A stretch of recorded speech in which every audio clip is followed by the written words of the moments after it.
Clementine just stood there, her gaze tamed on the antibiotics and painkillers in her hands. Her eyes dragged back and forth between the two items, apprehension slowly creeping into her features. This was it. She had to make a tough decision, much like Lee had always done for her. Now that he couldn't, she appreciated him doing it for her behalf so much more. What could she do? Rebecca was obvious choice as they were friends, but Troy, he needed these. How on earth could she hold two possibly free lives in her hands to make a decision based on who would get help first? As she felt the panic creeping up in her chest, her breathing hitching in her throat, the familiar fierce snarls and growls of walkers echoed nearby. Immature herd was showing themselves at the gates that Mike had locked. Their numbers kept increasing, and their mutilated bodies slamming against the wire obstruction. Clawed hands poked through the holes in the gate, dead eyes glowing white like fireflies on a summer night. Luke, Mike, and Bonnie had left the gift shop to go take care of the walkers who had guns prepared for them, already beginning to fire at the walkers. Shots rang out like deadly fireworks, bullets flying into skulls of the creatures. Nick followed, readying the rusty pipe he had found at the playground. "Clem, Jane, come on, we need you to help shoot them," Luke cried, tossing a handgun over to Jane. As she caught it, Clementine gazed down at the medicine, closing her eyes for a brief moment before grabbing the bottle of water and running into the gift shop, not looking back. Luke startled a cry sounded behind her. Clem, wait, I need you." He didn't. There was plenty of other people to give the gun to. He just felt comfortable with her because he'd known her longer than Mike could ever possibly trust more than Bonnie currently.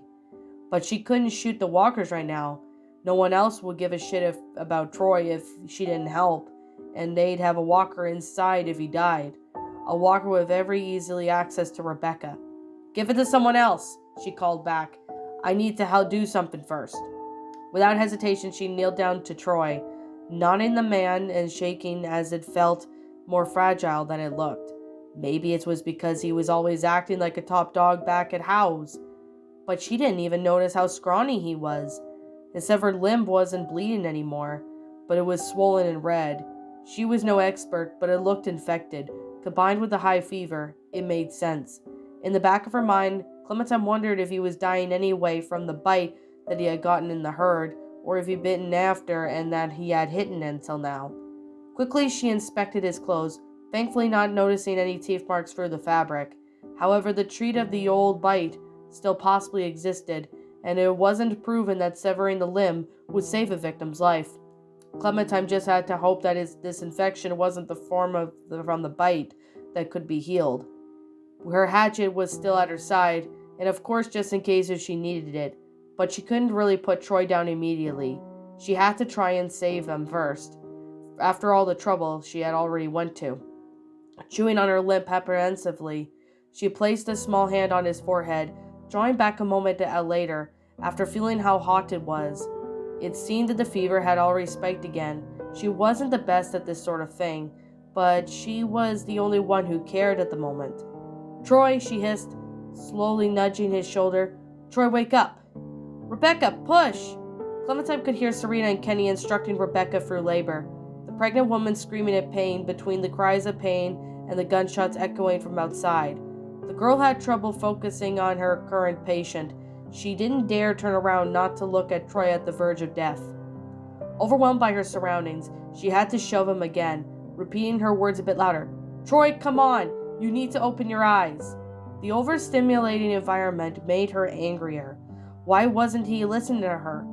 After a few more nudges, his head lolled onto the side, and for a frightening moment, Clementine thought he was dead.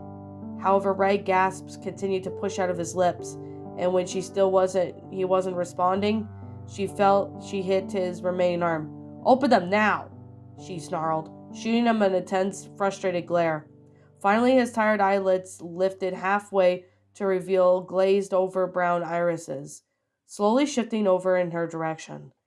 Well, of course, he'd been obedient at the verge of death. Surprised and sigh, and calming herself down, she then took out 2 antibiotics for him and instructed, "Good, now open your mouth." He didn't have a verbal answer for her. his eyes reflecting back a weakness she was quite uncomfortable with, but eventually she did as she was said, parting his cracked lips for whatever she could give to him. Honestly, his life was quite literally in her hands now, and he had seemed to realize it. Either that, or he just didn't have the strength to do anything, but she told him to. After giving him the medicine, she placed the water bottle to his lips, tilting his head up so he could drink. This scene was more than a little familiar, and there had been a dying man by the river. Hadn't there? One of the men that hadn't attacked Krista in the woods was left out to die on the banks of the stream, begging for the water bottle in Clementine's backpack. She obliged, knowing that it probably was his last request, and she didn't have the heart to refuse. She always wondered what the story behind that scene was. Had it been Carver that stepped in and killed all of them? Somehow she couldn't see Carver showing quite that much brutality from the get-go, as she kept a level head when they had first met. But she had seemed to remind herself that she couldn't know how much a man really fought either, despite him trying to calm otherwise. Shaking her head clear, she told herself that it wasn't the time to think about that, because there was someone now that needed her assistance, someone that could be saved, hopefully. Troy choked and sputtered water, the pills taking a bit of effort for him to swallow down. His chest spasmed with particular heavy sigh. His eyes were half opened, and watching her like some sort of nearly dead hawk. "What?" she asked, her eyebrows furrowed. Did he dare give her attitude now, when she just risked to get them those? What had she been given up to do so? To her surprise, he didn't have a comment to make them. Then again, he seemed too exhausted to truly do that. He simply just nodded to her, making them quick, made it bob in his head, as if to indicate that where he understood what she did for him. If Clementine was being honest, she was a little uncomfortable at his silence.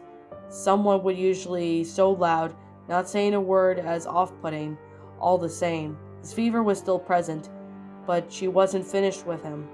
With the antibiotics with him, there was still moments left to spare, while they began to take the effect to stop the infection.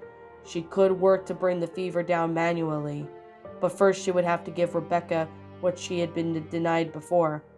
"I'll be right back," she whispered to Troy, crawling over to the other group Pearl next to them. Rebecca had the coat from the museum over her lap.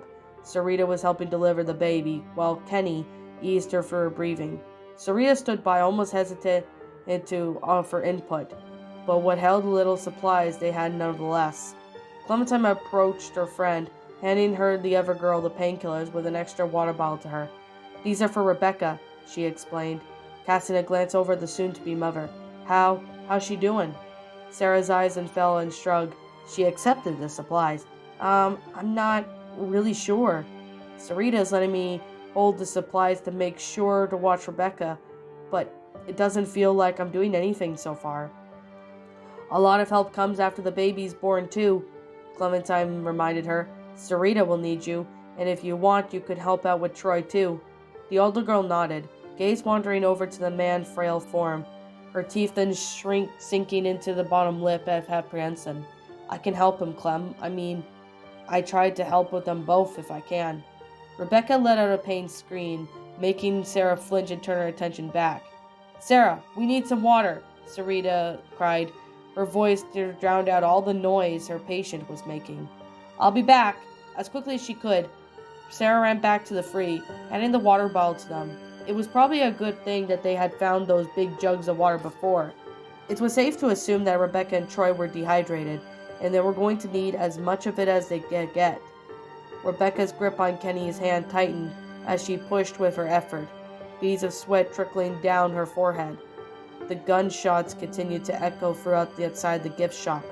Muffled yells sounded like from Luke and the others. Clementine could hardly pay attention to them, though with everything going on where she was, two almost free people at the verge of life and death. How could she focus on anything else? Hurrying over to Troy, Clementine felt his forehead again. There didn't seem to be much change in the end in the terms of temperature, but his breathing had calmed down a bit.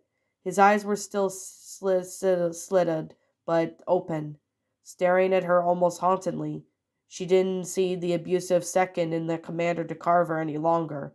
All she saw was a frightened, sick man. Clem! Sarah appeared at her side, with the extra water bottle in her hands. I left some water over there, and Serena and Kenny will let me know if they need my help again. Suddenly grateful for her friend's aid, Clementine nodded.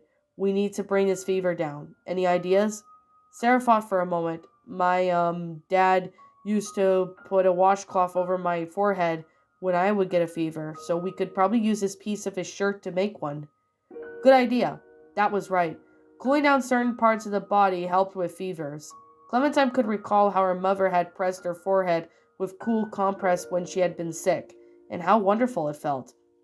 Without any thinking too much of the bittersweet memory, Clementine then tore a piece off of Troy's shirt.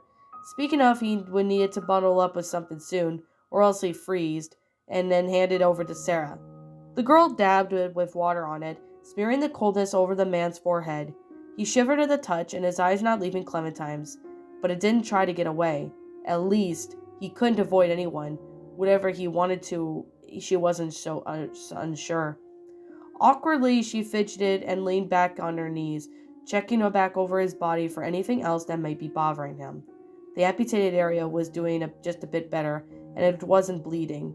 Changing everything wouldn't do good now, so she'd have to wait until he was more conscious to help with that area. He winced as Sarah continued to press the makeshift rag across the skin, another quiet groan leaving his lips. The girl then offered to comfort what she could, assuring him that he'd be okay. The cloth that felt a path of cleanness on his skin as she moved the cloth, collecting the dirt and the blood and the grease dotted across his face. He then let out a weak whine of protest, but didn't give any other sign of fighting her. This was weird. If Clementine had been told about the very same girl Troy was okay with hitting, would probably be wiping his forehead, and he lay on the thin line between life and death. She honestly would have laughed, because while it wasn't funny, it was just so damn ironic. Considering how horrible he had been to both the girls, they didn't owe him anything, and yet they continued to help. Despite everything that they had happened in the world, the two of them held on to at least a fraction of humanity and compassion. Maybe Sarah was doing it out of natural compassion, but Clementine, consciously, wanted to make the right choice. Are you proud of me, Lee? Why are you doing this? Troy's raspy voice made Clementine jump, snapping her out of her thoughts. At first she thought she imagined it, but the way his eyes were a bit more open and looking straight at her, rather than though made her respond. Sarah didn't answer, so Clementine hushed him and replied, Quiet, don't move too much, Troy. How do you feel? Like shit? Why are you doing this? He repeated. His question then he repeated again, blinking tiredly. His eyes trailed to Sarah, who purposefully avoided looking at him and concentrated on her work. Rebecca screamed again, making him flinch. Slowly he dragged his gaze over to the general direction, parting his cracked lips and muttering, What the fuck is going on? Clementine then followed his eyes to the woman, watching what was going just a few feet away. Sarah was pressing a familiar wet piece of cloth onto Rebecca's forehead, and Kenny was just easing her through the process. That's it. Come on, you're almost there, Rebecca. You could do it, Kenny urged, patting the woman's hand as she struggled.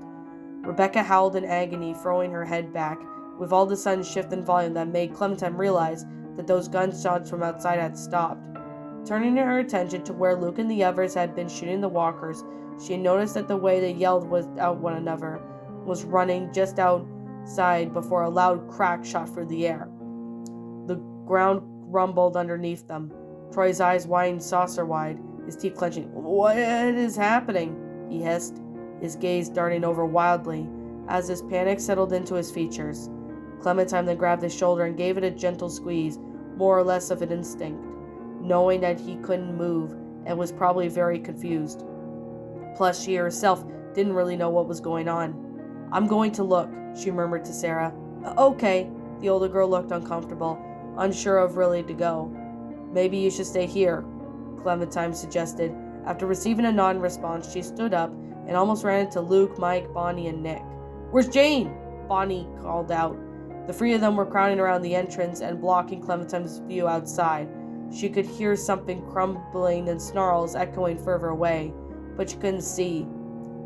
Nearly shoving Luke out of the way, she peered outside and instantly looked back.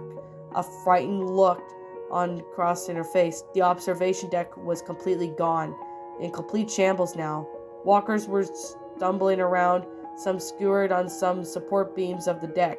Debris was scattered below, a striking golden-orange color sticking out amongst the browns of the rubble. Clementine's stomach twisted as she recognized Jane, trapped underneath what remained of the observation deck. "Jane's still down there!" she shrieked, flashing a panicked look towards Luke. He responded with his own, not hesitating to turn around and crouch down at the edge, Clementine following behind. "Jane, can you move?" he called, but he didn't receive an answer. She was muttering something to herself, eyes very focusing on freeing some of her legs, caught under the rubble. Her eyes had darted over to the walkers approaching, the gears in her mind practically visibly turning, unsure of her survival. As she fought against the debris, Luke leaped down from what remained of the deck to aid her. Clementine watched as if she could somehow offer any support, when she knew she couldn't really.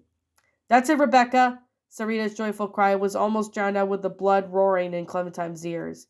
She nearly forgot all about Rebecca or Troy, or even the baby in the midst of the collapse.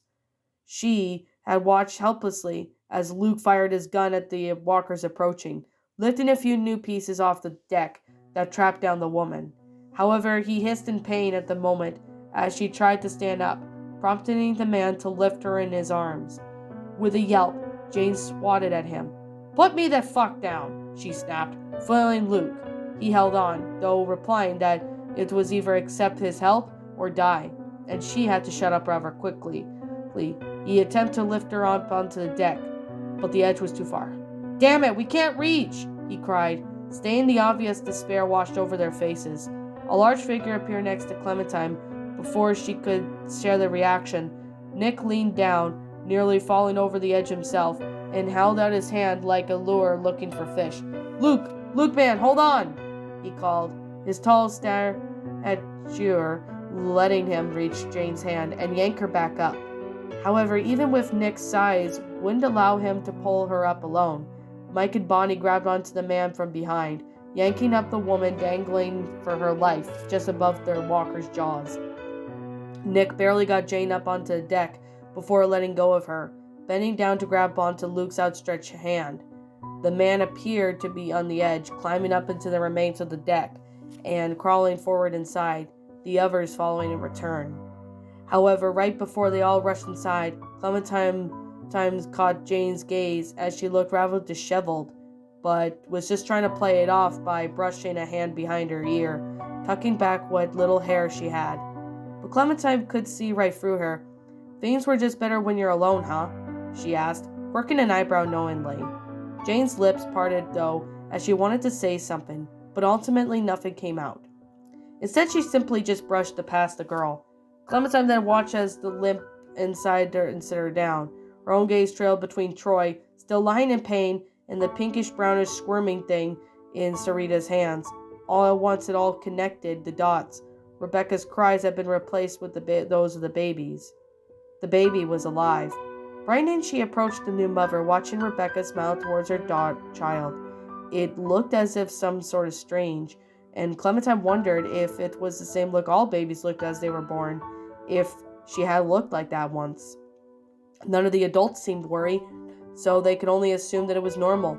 "It's a boy," Sarita announced, cleaning off her hands with one of those stray scraps of fabric laid around Rebecca. The mother's gaze melted away gently as she held her son for the first time. "I'm so glad to meet you," she murmured, holding him close. "I wish you could have met your dad, but I am going to give you love you as both of us. I promise."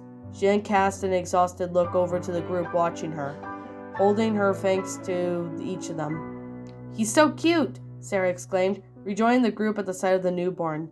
"You think? All babies look cute and the same to me, just like little aliens," Mike replied, crossing his arms. Bonnie smacked him playfully with a smirk. "They aren't just aliens," she snorted. but I will admit he's pretty cute for a newborn. He sure is, Sarita agreed, giving a warm smile to the new mother. We should all give her some space, though. Kenny agreed, shuffling the group away from Rebecca. It sure got pretty dark out there, and I think we should hit the hay, although we should watch her in shifts in case for the night, in case if she needs us. Clementine then nodded. We could use someone for Troy, too, she added, casting a glance over at the sick man laying nearby. I think he's more with it, but with someone who definitely needs to keep an eye on him, too. Luke nodded. That sounds like a good idea. Anyone wants to take the first watch? I'll watch Rebecca first, Clementine volunteered, raising her hand slightly. I'm not tired. Sarita flashed her a warm smile. That's very kind of you, Clementine. I'll relieve you after a few hours, okay? The girl nodded in response. With a sigh, Jane spoke up. If you're going to make me do it eventually, I should just get it over with, I guess. I'll take first watch on Troy. Everyone was a bit surprised, but at all the same, it did make sense. Jane was clever, and she wouldn't have to deal with the responsibility again if she got it, though, early. You'll need to keep his fever down, Clementine instructed. I left a bottle of water and a piece of fabric over there. The man still looked fairly sick, but had settled back down into sleep. Jane's face twisted with displeasure, clearly unhappy with the current task. All the same, though, she replied with a wordless nod. Sarah's quiet voice sounded nearby. I can help you after, she murmured, apprehensive eyes cast downwards. That should last us till morning, Kenny concluded. We should get ahead on in our first light. What? Luke practically squawked, eyebrows knitting down angrily. Rebecca just gave birth, okay? And she ain't going to be up for that yet. We should wait at least a few days and let her rest. What is good Wayne here going to do? The older man asked. This place isn't safe. Jane nearly died out there. I'm fine, the woman grumbled from the side, narrowing her eyes. I'm not made out of glass, Grandpa. Regardless, Luke interrupted, stepping between them before the fight broke out. It ain't safe to travel like this. How are lurkers gonna get in up there? We'll keep the place guarded. Kenny shook his head. We can't afford it to wait any longer, kid. Unless you got a supply load of food hidden somewhere, we could frickin' starve. Look, Rebecca needs her rest, Luke argued. And God knows, we all could use some time to sit down and collect ourselves. What do you think, Clem? Nick interrupted, piercing his lips. The girl then fought for a moment, although there really was no question there. With Troy and Rebecca and the baby, there was absolutely no way she could see them traveling safely by the next morning. It was all too much of a risk, especially with the new life that they were now carrying with them. Firmly, Clementine replied, I want to stay here for a few days. It can't hurt us if we keep on guard. Kenny's teeth gnashed together in frustration, but he clearly didn't want to start an argument with her. Either that, or he realized his choice wasn't that anyone else wanted, and not that it stopped him before. Sarita was probably the final deal breaker for him. However, she stepped up and said, Kenny, Rebecca and Troy are much too weak to move on immediately. The baby needs time to rest as well. Once she appealed about the child, Kenny seemed to finally get it through his head. He still looked unhappy, but didn't question it, and just simply nodded. Rebecca leaned against the wall, making herself comfortable as she leaned AJ down under her coat to keep him warm. She then looked extremely worn and weakened, but she still had a proud expression on her face all the time. The fire that had once been her eyes had dulled into embers. However, at least it was lit. As long as Rebecca had the fire, Clementine was sure she would make it. The girl rested between the new mother and, closing her eyes briefly, letting out a long sigh. She could see the others curled up and asleep on the other side of the room, huddled together to keep warm. Jane was just sitting off a few ways away from Troy, who was still sleeping. How's he doing? Clementine asked, her eyes focused on the child. He's perfect. I was thinking Alvin Jr., Rebecca rasped, gazing down warmly at her son. AJ for short. Clementine brightened. I like that name. And she was sure that Alvin would have loved it too, although Alvin was convinced that you were having a girl. She snorted and shaking her head. That man never had a knack for those types of things. The big oaf he couldn't predict the weather even after he'd looked at the week's forecast. He'd be happy to know that AJ's healthy though, Clementine reasoned. Alvin may have not been here to see the birth of his child, but at least she knew that he was watching over them. At least she hoped as much, as he was watching with Carlos, Katja, Duck, and Lee. "Would you like to hold them?" Clementine asked, breaking the girl's thoughts. She shifted the infants towards her, eyebrow raised in curiosity. Clementine beamed in excitement. "Could I?" "Of course, Clem. You're our family." Rebecca then cradled the child, who moved forward slightly, carefully placing him in Clementine's arms. Once he was settled, she then leaned back again, letting out an exhausted breath. The girl's heart pounded as she gazed down at AJ, her lips curling into a soft smile. It was so relieving to see a new life when death was all that she had been seeing for so long. The child didn't know what sort of world he was born into, but he was very lucky to have people who care much for him.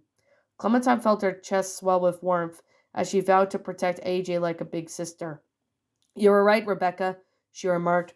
"We got to meet someone new." Someone smiling back, the woman nodded. "That's right, my little man, and he's healthy too." "How are you feeling?"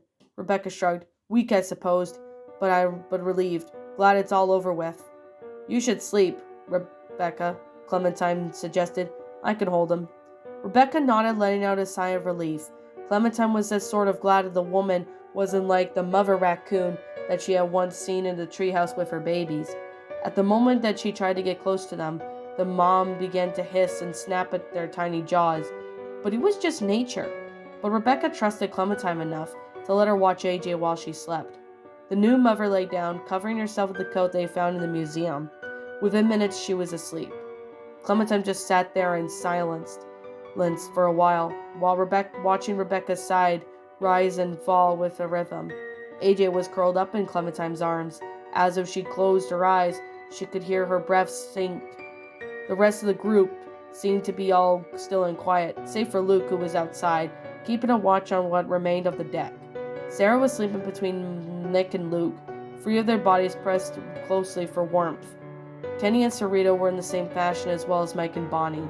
Jane was still at their post watching Troy, with her bad leg outstretched. The edge of her boot was touching his shoulder. Clementine wasn't sure if she meant it, but Troy seemed more content now that he had some human contact. No matter how little, it showed even he needed some comfort too. Clementine curled up, drawing her knees to her chest, trying to blank out her thoughts. It was nice just to enjoy the silence for a while, in a world where she constantly fighting for survival. The downtime was something she just didn't enjoy, but craved. Any time where she could just sit in peace and quiet and appreciate it. In fact, the silence was a treasure. Clementine didn't realize how long she was sitting there, zoning out to make sure AJ was settled, but both Serena and Sarah approached her sooner than expecting. "I'm here to take over the watch, Clementine. You can sleep if you want," the Indian woman said warmly. Clementine hadn't even realized it had been just a few hours, and the time went by quicker than she had thought. "I'm not tired yet. I'll stay up for a little longer," she replied with a casual shrug. Sarah smiled, but a bit sheepishly, and replied, "I'm not tired either. I mean, I don't have to watch Troy yet. Jane told me to wait a few more minutes, but I just can't go back to sleep. It's like my mind's awake now." "It's an active mind, that is a good thing, Sarah," Sarita chuckled, sitting down next to Clementine. The older girl took a seat as well, leaning in the back of the kiss against the wall. Clementine then wrinkled her nose. "I hate thinking too much." "Yeah, Sarah said with a nod. "It's the worst, but sometimes all you can do is think, I guess." "We better have some things to think about." "Yeah, like, how many different ice cream flavors can we name? Or our favorites, we rank them," Sarah suggested, earning a smile from her friend in response. "Next time I'm overthinking, I'll try something like that." "That sounds like fun," Sarita commented, smiling at the two of them. "Here, I'll take him," she offered, gently picking up AJ when Clementine handed him to her. She cradled the child in her own arms, gently bouncing and shushing him quietly. "Amazing, you know," she murmured, her eyes glistening as she looked back at the two girls. "The miracle of life." Clementine suddenly recalled that the woman had been a nurse before Walker showed up. She probably had seen her fair share of babies. "Are they always this squishy looking when they're born?" Sarah giggled quietly. Sarita echoed with amusement laugh of her own. "Yes, I suppose you could say that," she said. "I know Nelenia ones." Who's Nalini? Oh, pardon me. The woman then gazed back, gazing down at the quiet bundle though she was holding. Nalini was my daughter. A cold sensation suddenly pulled Clementine's stomach, as if she had been punched there. Hearing people talk about their lives before everything just made her feel sad. Everyone lived in such normalcy until the walkers, and she could already tell that the story didn't have a happy ending. They never did. The two girls exchanged glances, both feeling the awkwardness of the situation come in so suddenly. What would she look like? Sarah asked, a bit hesitant. Her eyes were then wide with curiosity, though clear as to hear window of the interest. Sarita closed her eyes thoughtfully, as though millions of memories flowing within her head, or perhaps they were wiping like the pieces of paper in the wind, just out of reach. With a frown she opened her eyes again, and she replied, "She was a beautiful little girl, always happy and smiling. We didn't celebrate traditional holidays, but she was very interested in them." With almost a bitter smile she said, "The other children in her class made her so jealous talking about Christmas and Halloween. I think she wanted to celebrate with them." Clementine leaned back more against the wall, listening to Sarita. The look in her eyes spoke when she talked about her child. It was the same look that Kenny had when he talked about Duck and Katja. Nick wore it like he was reminiscent about his own mother, Jane with her sister, Krista about Omid, and Clementine probably had the same look every time she mentioned Lee or her parents. It was just a look of lost love, look of complete, hopeless, devastating loss and grief. Luke then said that with firmly that it was the most important thing in this world, but of all those who's really lost theirs. "Sounds like she was very loved," she murmured. Serena nodded. "Oh yes, very much. You know, both you girls reminded me of her." Flashing a smile as she continued, "Nalina was a very bright. Her first spelling test in the first grade, she was a perfect score. She had trouble with the word bread out, but practiced so much with me that she knew it like the back of her hand." Softly she laughed to herself, shaking her head. "I'm sorry, I don't know why I'm focusing on that tiny detail." Clementine shrugged and grinned. "Sometimes all you need to do is focus on the little memories. My dad liked to clip out some comic section of the newspaper any morning. He hang them on a refrigerator for me to try to read them anyway." Sarah then picked at her nails and biting her lip. "My mom used to fasten Dad's tie every morning, but she could never do it right, so he'd have to redo it once she already left for work." This was the first mention of the girl's mother, and Clementine couldn't help but be curious at the type of person she was, and exactly what happened to her. But she knew better than to pry, and merely gave her friend an acknowledging smile. Come to think of it, she remembered Katja mentioning Duck was allergic to bees when he was dying from a walker bite. Things like that were so insignificant in everyday life, but suddenly became precious memory pearls after the world ended. Sarita closed her eyes. "Perhaps you both are onto something. We could hang on those pieces of memories while we have and still can, cherish those that weren't here any longer." AJ made a cooing noise, prompting the woman to hush him gently, bouncing him slightly in her arms. "Shh, little one, it's all right." Clementine then feared for a moment that he'd break out in a cry, but thankfully he calmed down and went back to sleep. She then let out a breath as she didn't realize what she was holding. Her lips piercing, Sarita's gaze fell onto AJ. After a few moments of silence, she whispered, "Those memories of Nelena, I wouldn't let them die. She was the light of my life." Her eyes darkened, and dragged her eyes to stare ahead into nothingness. Once she was gone, it happened in complete darkness for a long, long while. There it was. Clementine had assumed as much, but she still didn't like hearing about death, although it was the norm nowadays. Fidgeting, she hesitated and asking the question that burned the deepest part of her mind. What happened to her? However, Sarita then beat her to the punch, not waiting for the question, as if she could read Clementine's mind. She sighed. She was killed shortly after her 7th birthday. Her voice cracked. A film of tears seemed to envelop her eyes, but she then took them away. Sarita then stared at her mouths hung open agape like a fish, but couldn't do anything. Clementine too. She felt hopeless, unaware of how to react. It was the same with Kenny and Duck. She just didn't know what to say to a parent who has lost their child. She knew how to help Sarah because She was a walking example of the opposite scenario herself. Sarita continued. We didn't live in the best neighborhood. Nalani was playing outside when she was struck by a car. The brakes had broken, and the driver lost control. She never saw it coming. My little girl's brain was severely damaged in a matter of seconds. My ex-husband and I rushed her to the hospital, of course, but the doctors, they couldn't save her. Curling her legs to her chest, Sarita murmured. I blamed them for so long. The driver, of course, but also the doctors who could not do their jobs and save people. But a bit after Nelena's death, I vowed not to be like doctors that couldn't help her. I studied to become a nurse and save the children. I kept telling myself that I would do better. Her fingers clenched tightly in her free hand, and far took off of her eyes. I want to make sure that no child died because of the indefinite performance. I told myself that Nellie could have been saved, but honestly, I couldn't know that for sure. Without warning, small tears trickled down Sarita's face. Clementine nearly jumped in surprise, offering a sympathetic look. Sarah had already broken into a soft sob as well, leaning her head against Sarita's shoulder. The woman then moved her head to nudge against the girls in return, providing them mutual comfort. It seemed to be coming out all at once. Maybe it was AJ making Sarita remember what it was like to hold her own child.